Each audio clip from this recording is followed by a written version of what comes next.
कहते हैं कब्रिस्तान सिर्फ मरे हुए लोगों की नहीं बल्कि उन रूहों का घर होता है जिन्हें कभी शांति नहीं मिली। ये कहानी है एक ऐसी आत्मा की जो अब तक अपनी चीखों से जिंदा लोगों को भी मरा समझती है। कहानी है कब्रिस्तान की चीखें।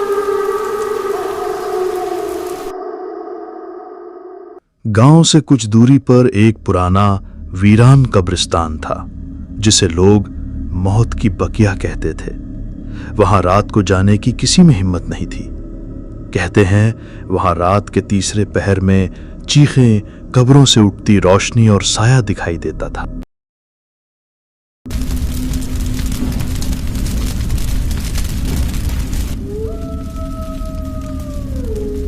चाचा रमेश कब्रिस्तान की तरफ इशारा करके राहुल को गंभीर आवाज में कहते हैं, राहुल बेटा, उधर कब्रिस्तान की ओर मत जाना, वो जगह आज भी अभिशप्त है। लेकिन राहुल को ये सब बातों में विश्वास नहीं था। राहुल हंसते हुए कहता है, अरे चाचा, अब ये सब पुराने जमाने की बातें हैं, भूत वूत कुछ नहीं होता। तू नहीं जानता, वहां रात को चीखें सुनाई देती हैं, जैसे कोई जिंदा होकर बाहर आना चाहता हो। राहुल को यकीन नहीं था। लोग उसे बहुत समझाते थे लेकिन वो किसी की बात पर यकीन नहीं करता। चचा रमेश राहुल को बहुत मना करते हैं, कब्रिस्तान की तरफ मत जाना, लेकिन वो उस बात को ध्यान नहीं देता था। लेकिन जिज्ञासा उसे उस रात वहां खींच ले गई। उस रात राहुल को नींद नहीं आता। वो सिर्फ उस कब्रिस्तान के बारे में सोच रहा होता है। उसे भूत प्रेत में विश्वास नहीं था, इसलिए वो किसी की भी बात नहीं सुनता था। वो मन ही मन ये सोचता है, आज रात को कब्रिस्तान जाएगा और सबको दिखा देगा। ये सब अंधविश्वास है। रात के 11 बजे राहुल घर से निकलता है और कब्रिस्तान की तरफ जाता है। कुछ समय चलने के बाद राहुल कब्रिस्तान के पास पहुंचता है। राहुल कब्रिस्तान पहुंच जाता है। चारों तरफ सिर्फ कब्रें ही कब्रें। वो जगह पूरा सन्नाटा था। फिर हल्की सी हवा राहुल के चेहरे को छू जाती है। राहुल पहले कभी भी कब्रिस्तान नहीं आया था। अचानक चमेली फूल का खुशबू राहुल के नाक में आता है। वो खुशबू चारों तरफ फैल जाता है। राहुल उस खुशबू से खो जाता है। राहुल अपना आईफोन निकालता है और वीडियो रिकॉर्डिंग स्टार्ट करता है। देखो दोस्तों, मैं आ गया हूं गांव के उस पुराने कब्रिस्तान में। अभी रात के 12 बजे हैं। यहाँ कुछ भी नहीं है, सब बेकार की बातें हैं। आज मैं ये साबित कर दूंगा, भूत वूत कुछ नहीं होते, सब अंधविश्वास है। तभी अचानक धुआं उठता है और किसी की हल्की सी फुसफुसाहट सुनाई देती है।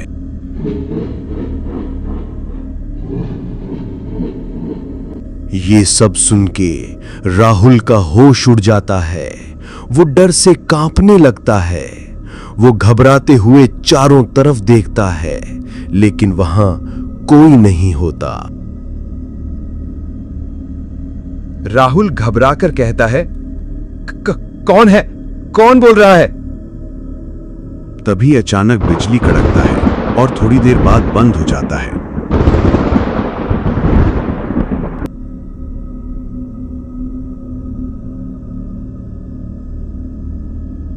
चारों तरफ पूरा सन्नाटा छा गया। तभी राहुल के कानों में एक आवाज आता है, तू आया क्यों मेरी नींद में खलल डालने? मैं सिर्फ देखने आया था। अब देख, हमेशा देखता रहेगा मरकर। यहाँ जो भी आया है जिंदा लौट के नहीं गया। तेरे साथ भी वही होगा। ये सुनकर राहुल का हाथ पैर कांपने लगता है। वो डर से पूरा सिमट जाता है और सोचता है, कौन है ये? तभी वो आत्मा राहुल के पास आ जाती है और दोनों गायब हो जाते हैं।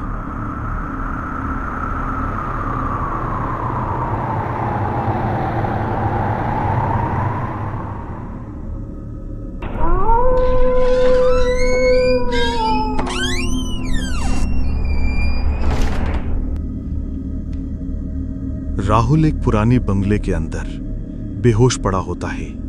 धीरे धीरे उसे होश आता है। जब वो आंख खोलता है, डर से कांपने लगता है। वो ये सोचता है, मैं तो कब्रिस्तान में था, ये मैं कहां पर हूं? तभी राहुल के पीछे से किसी की हंसने की आवाज आता है।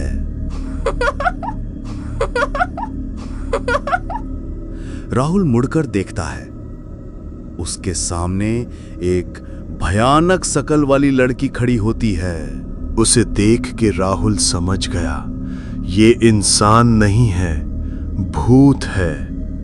वो लड़की खून के जैसे पूरा लाल दिख रही थी और राहुल को गुस्से से देख रही थी।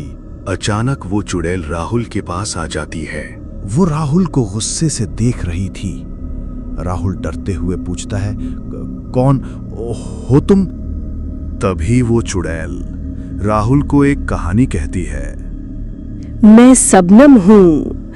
100 साल पहले मैं जंगल की तरफ घूमने गई थी। तब मैंने देखा गांव का जमींदार बच्चों का व्यापार कर रहा है। मैंने जमींदार से कहा, तुम ये सब बहुत गलत कर रहे हो। मैं सबको बताऊंगी और तुम्हें जेल भेजूंगी। जमींदार मुझसे पहले गांव वाले को बोल दिया, ये बच्चों का व्यापार करती है। मैंने बहुत मना किया, पर गांव वालों ने मेरी यकीन नहीं किया और मुझे एक गड्ढे में जीवित गाड़ दिया। ये थी मेरी कहानी। तब से मेरी आत्मा भटक रही है। तुम्हें मुक्ति कैसे मिलेगी? मेरी हड्डियां मंदिर के पीछे वाली नदी में बहा दो, वरना हर साल एक और आत्मा मेरी कब्र में कैद होगी, जैसे अब तू होगा। ये कहकर हंसने लगती है।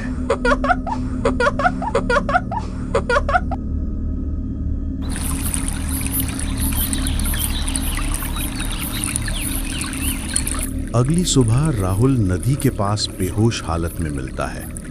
उसकी ये हालत देख के चचा रमेश बहुत दुखी होते हैं। राहुल के चेहरे पे पानी छिटक के राहुल को जगाते हैं। कुछ देर बाद राहुल को होश आता है। राहुल बड़बड़ाते हुए कहता है, मैं कहां हूं? मैं यहां कैसे आया? रमेश चाचा राहुल से पूछते हैं, वो रात को कहां गया था? राहुल भी सारी बात बता देता है। कल रात उसके साथ क्या क्या हुआ था। सारी बात सुनने के बाद चाचा रमेश राहुल से कहते हैं, बेटा राहुल, तुझे बचा लिया ऊपर वाले ने। चल ये हड्डियां विसर्जन कर दे। हाँ चाचा, मैंने उसकी पीड़ा महसूस की। उसके साथ बहुत बुरा हुआ है, लेकिन उसने मुझे जिंदा क्यों छोड़ा, ये समझ नहीं आया। तभी वो दोनों उस हड्डियों को विसर्जन कर देते हैं। ऐसा लगा कि आत्मा को शांति मिल गई।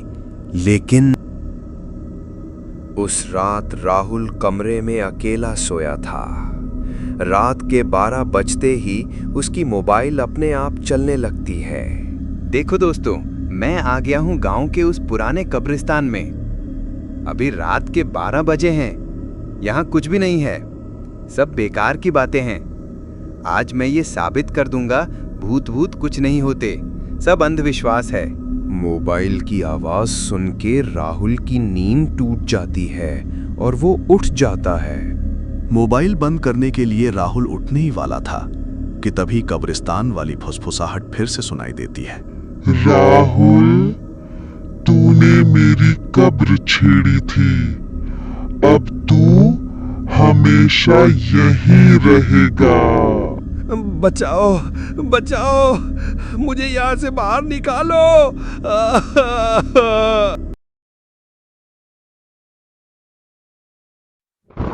कहते हैं आज भी उस कमरे से कभी कभी आवाजें आती हैं और हर अमावस की रात कब्रिस्तान से चीखें गूंजती हैं, राहुल।